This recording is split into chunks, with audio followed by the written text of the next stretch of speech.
Assalamualaikum warahmatullahi wabarakatuh. Perkenalkan, nama saya Ilham Fatur Razi dari SI12 akan mempresentasikan tentang konsep sistem informasi. Baik, langsung saja. Yang pertama itu informasi.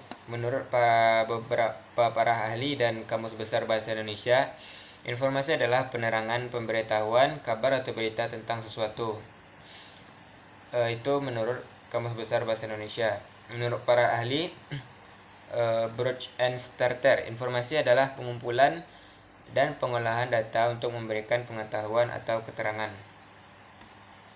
Jadi informasi berguna untuk sebagai pengambilan data untuk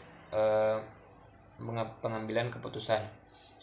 Yang kedua, pengertian sistem informasi. Sistem adalah sekumpulan komponen yang saling bekerja sama secara terstruktur untuk mencapai suatu tujuan, yakni ada beberapa komponen, itu input, proses, dan output yang sama-sama mereka ini mempunyai tujuan yang sama. Terus kenapa sistem informasi? Secara garis besar ada beberapa hal yang mempengaruhi perkembangan sistem informasi.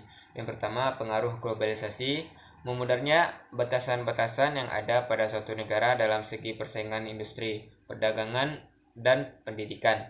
Yang kedua, perubahan lingkungan bisnis, yakni adanya hubungan kerjasama dalam suatu jenis usaha dengan usaha lain, baik dengan kompetitor maupun dengan lingkungan sendiri. Yang ketiga, perkembangan dunia industri, munculnya berbagai jenis usaha dan industri yang baru sesuai dengan kebutuhan masyarakat saat ini. Berikutnya, manfaat sistem informasi. Satu, bagi perusahaan, berfungsi sebagai mengolah data menjadi informasi sehingga diharapkan dapat memaksimalkan hasil atau produksi dari perusahaan tersebut. Yang kedua, bagi industri, dapat menjalin kerjasama dengan berbagai industri lain untuk meningkatkan mutu pelayanan. Terus bagi perorangan, satu, membuat keputusan. Dua, jenis keputusan. Yang ketiga, informasi yang diperlukan. Pembuat keputusan ini manajemen, jenis keputusannya menentukan harga jual produk, menaikkan gaji karyawan, dan informasi yang diperlukan biaya produksi, biaya operasi perusahaan.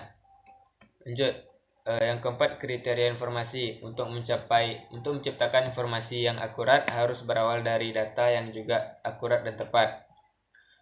Profesi bidang sistem informasi. Satu, sistem analis adalah orang yang bertugas untuk menganalisa suatu sistem atau rancangan sistem.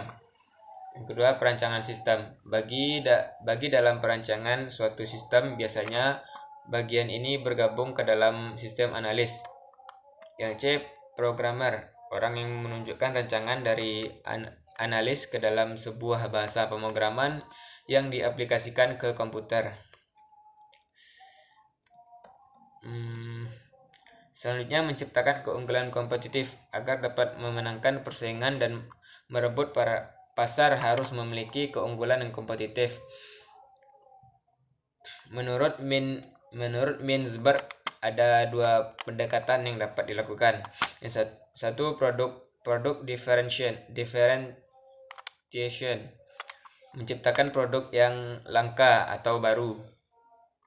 Yang kedua, low cost production, memperkecil biaya produksi.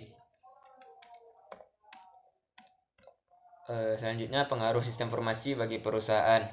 Satu, mempercepat pembuatan keputusan. Dua, menghalangi pesaing baru untuk memasuki pasar. Tiga, memungkinkan kerjasama dengan perusahaan lain, bahkan dengan kompetitor. Empat, memungkinkannya diciptakan perusahaan virtual atau usaha lain dalam sebuah usaha.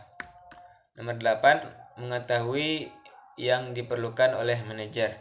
Satu, konsep dasar sistem informasi. Dua, teknologi informasi. Tiga, pengembangan sistem informasi. Empat, aplikasi bisnis. Selanjutnya, tantangan manajemen sistem informasi. Terdapat 5 kelompok elemen dalam rangkaian sistem informasi.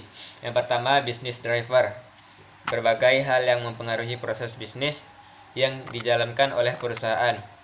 Yang kedua, teknologi driver, penyebab terjadinya perkembangan teknologi yang dimanfaatkan untuk pembangunan dan meningkatkan suatu industri. Yang ketiga, players, para pekerja atau orang yang bertugas dalam menjalankan informasi tersebut. Yang keempat, proses, sebuah metode dan tahapan untuk membangun informasi. Yang terakhir, produk, informasi yang dibutuhkan oleh perusahaan untuk mempercepat pertumbuhan keputusan. Yang terakhir, jenis-jenis informasi. Yang pertama, absolute information, merupakan pohonnya informasi, yaitu jenis informasi yang disajikan dengan suatu jaminan dan tidak membutuhkan penjelasan lebih lanjut. Yang kedua, substitutional information, jenis informasi yang merujuk pada kasus di mana konsep informasi digunakan untuk sejumlah informasi. Yang ketiga, philosophy information, jenis informasi yang berkaitan dengan konsep-konsep yang berhubungan dengan informasi pada pengetahuan dan kebijakan. Yang keempat, subjective informasi, jenis informasi yang berkaitan dengan perasaan dan informasi manusia. Kehadiran informasi ini bergantung pada orang yang menyajikannya. Yang kelima, objective information, jenis informasi yang merujuk pada karakter logis informasi tertentu. Yang terakhir, cultural information, informasi yang memberikan tekanan pada dimensi kultural. Baik, sekian presentasi pada kali ini. Assalamualaikum warahmatullahi wabarakatuh.